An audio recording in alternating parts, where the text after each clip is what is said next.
So we're out at the beach today after Hurricane Michael.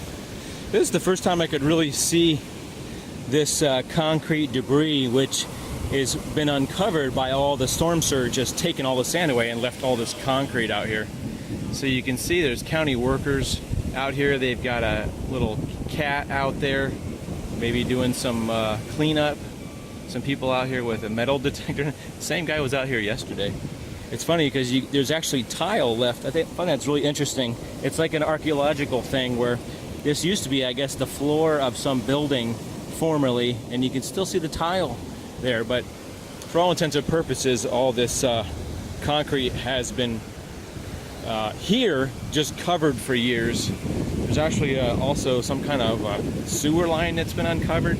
So this is where I was yesterday, and here's the what do you call this, lifeguard station that it was formerly straight and level, and because of all the erosion, the storm washed all the sand out, and you've got this lifeguard stand that's just kind of barely hanging on here. Yeah, so I was out here yesterday during the storm, and basically the waves were crashing right up here against this this grass area where it's kind of like a little cliff now. I want to ask these guys if they found much stuff out here. You guys find a lot of stuff out here now? Yeah, a lot of foliage right now. Oh, really? Because all the sand's being taken away? Yeah. So as you can see, they said yesterday they lost about 10 feet of beach sand. This is more what it would have looked like, just a little bit higher, but this is the normal, more closer to the normal surf level would be up like this.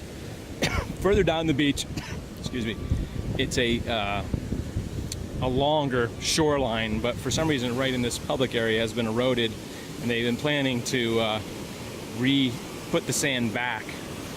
So this is kind of the after effects of yesterday's. Now, even though the storm wasn't really close to us per se, the effects were very dramatic. Here's some kind of steel out here. Makes me wonder if they're going to take this out, because periodically this stuff pops up, and then when the sand comes back, it covers it up. Those are the huge sections of concrete, some metal, rebar, reinforcement there. Just huge pieces, like a column. This is really rare, because I don't think I've ever seen the beach like this with all this concrete out here. And formerly also, there's a lot of metal detectors. They say that it's uncovering a lot of things. One of the guys back here, his name's Johnny, uncovered a 50-cent piece. So you've got the remains of the sandbags, which had formerly run a big line about 5 feet tall. I don't know, maybe about 6 by 6. These big sandbags have all been kind of washed away. But so to give you an idea how much sand would have been here before, the sand would have been high enough to cover these pieces of concrete right here. So these concrete pieces are sticking up about 2 feet. So the sand would have been higher than that a couple days ago. So it's pretty devastating for the beach. You know, people enjoy the beach. People are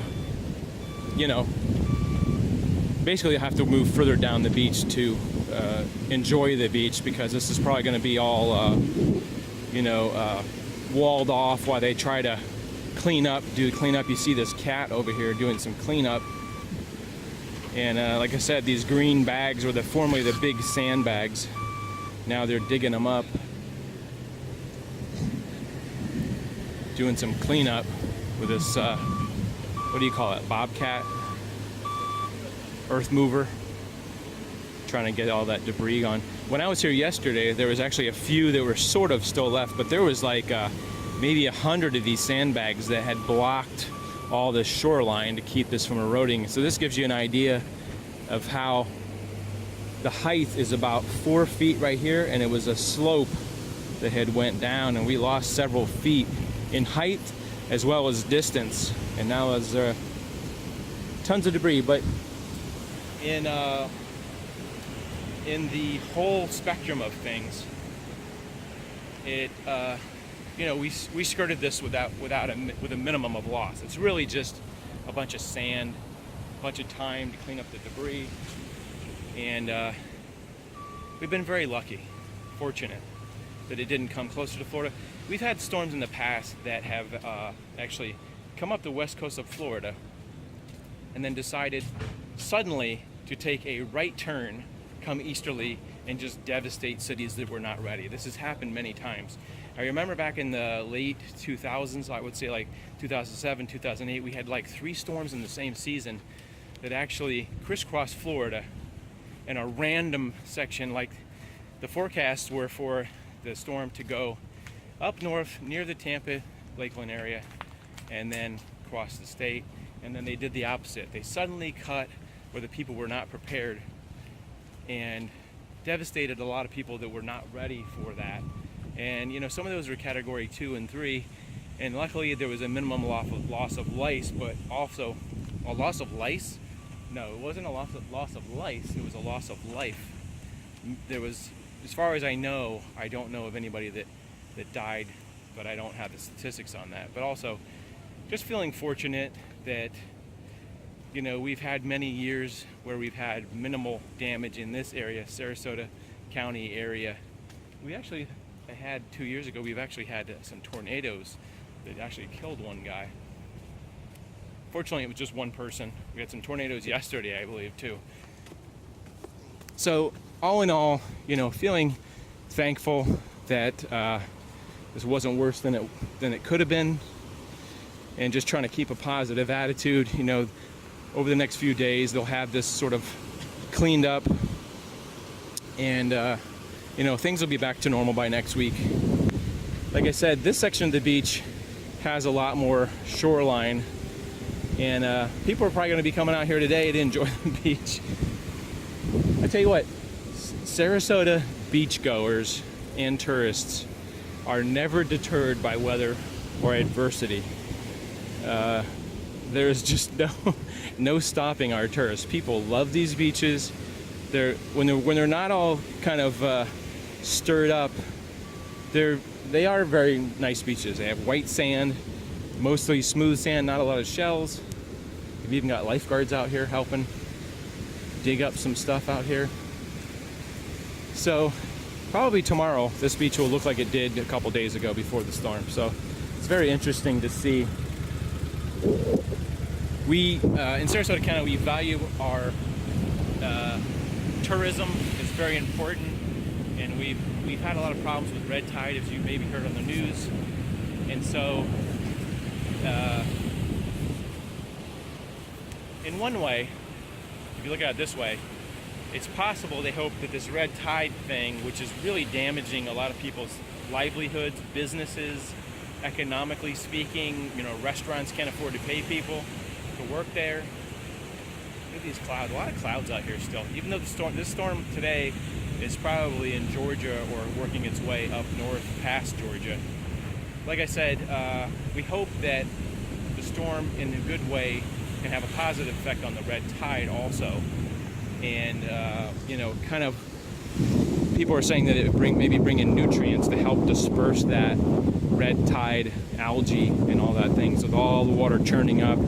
Like a dirty puddle maybe being kind of stirred up, and then all the bad stuff will settle further out in the Gulf and be dispersed. Yeah, so just feeling fortunate and feeling positive today. This lifeguard stand is a little bit leaning, probably was a little undermined by some of the waves, but I didn't hear in the news that it was any higher than it was when I was out here yesterday. So yeah, just feeling fortunate in respects to past storms, like what was it, Hermine last year. Very fortunate that this is a very minor thing. I don't think anybody that I know of, I haven't heard that there's been any real damage besides, like I said, the beach area. There's actually the building behind that public beach right there that, as far as I know, was not damaged. It didn't get flooded. They did have additional sandbags to protect that. So a fairly good outcome, a fairly positive storm. Like I said yesterday, it was at its closest, they said, I don't know if this is right, but it was like 80 miles away from us. But boy, you would not think that if you were here yesterday and saw that video, that it was that far, because man, the winds were, you know, gusting 30-40 miles an hour, probably gusting winds. When I was out here, it was like 20. The waves were just as violent as I've ever seen them, really. Being a lifetime resident of Sarasota, I've actually seen storm surge that has actually come from this beach all the way out to this road where you can see that white truck out there. I've actually seen that in the 90s, where the storm surge, when I say storm surge, it's basically like a mini tsunami or a mini tidal wave, where the waves get so high they come on shore and flood, and it actually caused damage to these walls out here that were at near the road out there. So yeah, trying to be on the bright side. Like I said, by tomorrow, after they clean this up, you probably won't even know there was a storm here, because Sarasota is very diligent about keeping their beaches open so people can enjoy when it gets sunny. Not too sunny now, fairly cloudy. So that's the after report for the storms. So check out my videos for I've done a lot of red tide videos lately on the beach conditions, and will continue to do so, to check up on the conditions, as well as other videos about different areas in Sarasota, what I enjoy. And also just a reminder that I do sell t-shirts, so you like to support this channel and get a nice t-shirt, you can do that. Links are usually in the description. And it's www.spreadshirt.com/John Swift is what the Spreadshirt link. I have some t-shirts for sale there, so if you're feeling kind, you can do that. So it's going to be a great day today. I'm feeling very positive. It always kind of makes you sort of feel very fortunate after you've had some really bad storms and rain all day and all that stuff. And when it's over, you sort of feel a sense of renewal that, wow, we just have it lucky that we have great weather here 90% of the time. You know, sunshine and beautiful beaches. So anyway, I'll see you guys later. Have a great day. And P.S. if you're hungry, the snack bar is open, so you can come out to the beach and get a snack, as well as I think the gift shops may be open too. So business as usual. See you guys.